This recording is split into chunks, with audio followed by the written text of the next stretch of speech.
Amazing Kids Pusat. Ayo subscribe. Efek global warming generasi alfa berisiko kena dampak 3 kali lebih berat.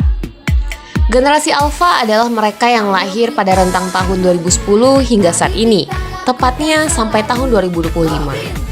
Dalam studi terbaru berjudul Intergenerational Inequities in Exposure to Climate Extremes, jumlah rata-rata bencana terkait perubahan iklim akan terjadi 3 kali lipat lebih banyak dialami generasi kelahiran 2010 hingga 2025 dibandingkan dengan mereka yang lahir di tahun 1960-an.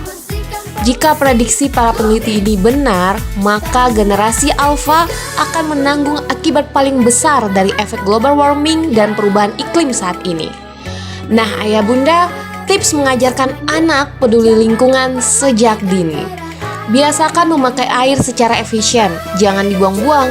Ajarkan mereka untuk membuang sampah pada tempatnya, hematlah listrik, matikan saat tidak digunakan, perbanyak untuk menanam pohon, reuse, reduce, and recycle, kurangi pemakaian plastik. Go green, go green, go green. Ayah bunda, apapun keluhan buah hati Anda, percayakan kepada kami di Amazing Kids.